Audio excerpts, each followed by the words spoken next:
Hello everyone, welcome to education rise. मैं हूं वरदाराम, व्याख्याता स्कूल शिक्षा।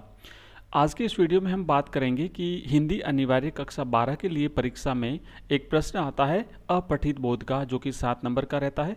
एक प्रश्न गद्यांश से पूछा जाता है, एक प्रश्न पद्यांश से पूछा जाता है।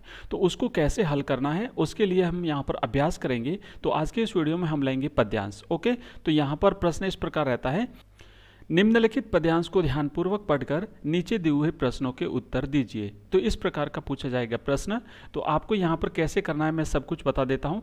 तो सबसे पहले तो हम क्या करेंगे कि जो नीचे दिए हुए प्रश्न हैं उनको ध्यानपूर्वक पढ़ लेना है, और उसके बाद में अब प्रश्न पहले क्यों पढ़ना है, इसका कारण यह है कि अगर एक बार हमने प्रश्न पढ़ लिए तो हमारे दिमाग में प्रश्न रहेंगे कि ये प्रश्न कहाँ कहाँ से पूछे गए हैं। जब हम पद्यांश को पढ़ेंगे या फिर अगर गद्यांश है तो गद्यांश को जब हम पढ़ते हैं तो हमारे दिमाग में रहते हैं प्रश्न कि इसका उत्तर यहाँ से बन सकता है। तो थोड़ा सा एक बार सरसरी दृष्टि से पहले सबसे पहले प्रश्न पढ़ लीजिएगा, उसके बाद में धीरे धीरे जो है आपको पद्यांश या फिर गद्यांश पढ़ना है। और एक बार में चूंकि पूरा समझ में नहीं आएगा तो दोबारा फिर से प्रश्न पढ़िए, और दूसरी बार फिर से जो है आपको वो गद्यांश या पद्यांश पढ़ना है। इस बार जो आपको प्रश्न है उसका उत्तर वहीं से मिल जाएगा। तो यहाँ पर हम देखते हैं सबसे पहले तो प्रश्न, लेकिन प्रश्न अब यहाँ नहीं पढ़ेंगे क्योंकि मैंने नीचे उत्तर लिखे हुए हैं। तो सबसे पहले हम सीधा ही यहाँ पर पद्यांश पढ़ लेंगे। विचार लो कि मृत्यु हो न, मृत्यु से डरो कभी, मरो परंतु यों मरो कि याद जो करे सभी। बिल्कुल सिंपल भाषा में अच्छी तरह से इसे समझ लीजिएगा, आपके आंसर हो जाएंगे, प्रश्नों के उत्तर आपको देने होंगे। हुई न यो सुमृत्यु तो वृथा मरे, वृथा जिए मरा नहीं वही की जो जिया न आपके लिए।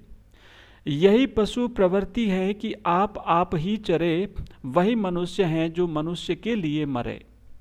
उसी उदार की कथा सरस्वती बखानती, उसी उदार से धरा कृतार्थ भाव मानती, उसी उदार की सदा सजीव कीर्ति कूजती, उसी उदार को समस्त सृष्टि पूजती।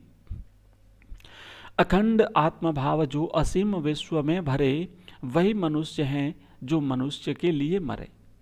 क्षुधार्त रंती देव ने दिया करस तथाल भी, तथा दधीची ने दिया परार्थ अस्ति जाल भी। उसी नर चितिस ने स्वमांस दान भी किया, सहर्ष वीर कर्ण ने शरीर चर्म भी दिया। अनित्य देह के लिए अनादि जीव क्या डरे, वही मनुष्य हैं कि जो मनुष्य के लिए मरे। तो ये था यहाँ पर आपका पद्यांश। और अब आइए हम करते हैं यहाँ पर प्रश्नों के उत्तर देने का प्रयास। तो देखिए यहाँ पर ये पहला प्रश्न है कि कवि ने पाठकों को क्या सोचकर मृत्यु से न डरने की सलाह दी है। तो यहाँ पर हम उत्तर देकर उससे पहले यहाँ पर आइए, देखिए क्या दिया है।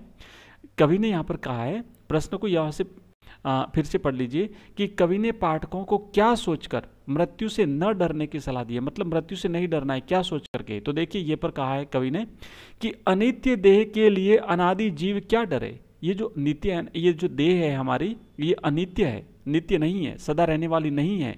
तो इससे हमें जीव को डरने की जरूरत नहीं है। उत्तर देखिए, कवि ने बताया है कि शरीर हमारा नाशवान है।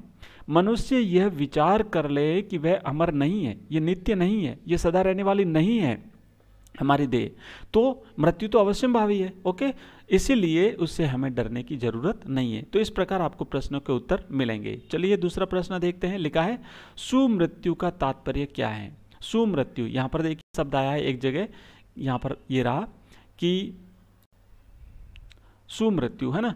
हुई न यो सुमृत्यु तो वृथा मरे वृथा जिए। सुमृत्यु अगर नहीं हुई तो हमने हमारा जीवन और हमारी मृत्यु जो है वो वृथा जाएगी, व्यर्थ जाएगी। तो यहाँ पर प्रश्न ये था कि यहाँ पर कवि ने सुमृत्यु का तात्पर्य क्या बताया है। तो सुमृत्यु का अर्थ है अच्छी या फिर प्रशंसनीय मृत्यु। अगर ऐसी मृत्यु प्राप्त नहीं हुई तो हमारा जीना, हमारा मरना व्यर्थ जाएगा। मृत्यु तो मृत्यु है, वह अच्छी बुरी नहीं होती। लेकिन सुमृत्यु का तात्पर्य यह है कि मनुष्य जीवन में परहित के कार्य करता हुआ मरे तो उसकी मृत्यु को सुमृत्यु कहा जा सकता है। अच्छा काम करते हुए, भलाई करते हुए, देश सेवा करते हुए, दूसरों का कल्याण करते हुए अगर हमें मृत्यु प्राप्त होती है तो वो सुमृत्यु कहलाती है। तीसरा प्रश्न है, कवि ने पशु प्रवृत्ति किसे बताया है। तो अब देखिए यहाँ लिखा ना कि पशु जो है वो अपने आप खुद के लिए चरते हैं, यहाँ पर देखिए, यहाँ पर लिखा है कि यही पशु प्रवृत्ति है कि आप ही चरे।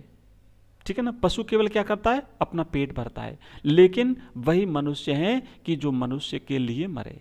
तो इसी प्रश्न का उत्तर हमें यहाँ पर देना है। लिखा है प्रश्न, देखिए यहाँ से प्रश्न यह है कि पशु केवल अपना हित देखता है, वह स्वार्थ जानता है, अपना भाग छोड़कर दूसरे को देना वह नहीं जानता। इसी को पशुता कहते हैं, इसी को पशु प्रवृत्ति कहा गया है।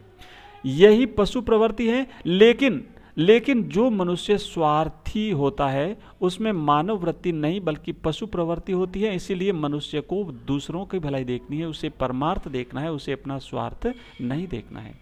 नेक्स्ट प्रश्न है, इस काव्यांश में पंक्तियों के अंत में बखानती, मानती, कूजती तथा पूजती शब्दों के आने से छंद की क्या विशेषता प्रकट होती है।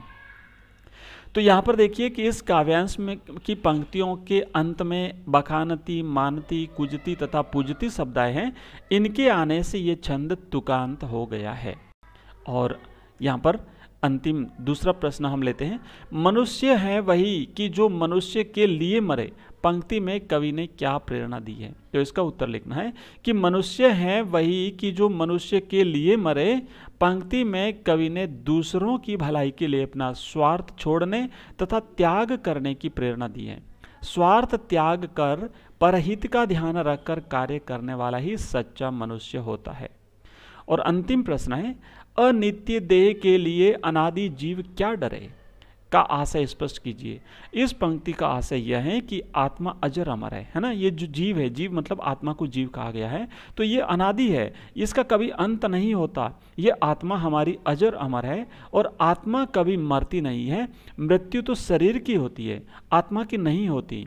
उसमें स्थित अमर जीवात्मा को मृत्यु से भयभीत होने का कोई कारण नहीं है। और इसी के साथ ये हमारा आज का चैप्टर हुआ समाप्त। इसी प्रकार के मॉडल पेपर्स आगामी परीक्षाओं के लिए हिस्ट्री के, पॉलिटिकल साइंस के, हिंदी अनिवार्य, हिंदी साहित्य और इंग्लिश कंपलसरी अगर आप चाहते हैं तो हमारे चैनल को सब्सक्राइब अवश्य करिए, अपने मित्रों के साथ भी इसे शेयर करिए और अगर आपका मन करे तो वीडियो को लाइक भी कर दीजिए। Thank you.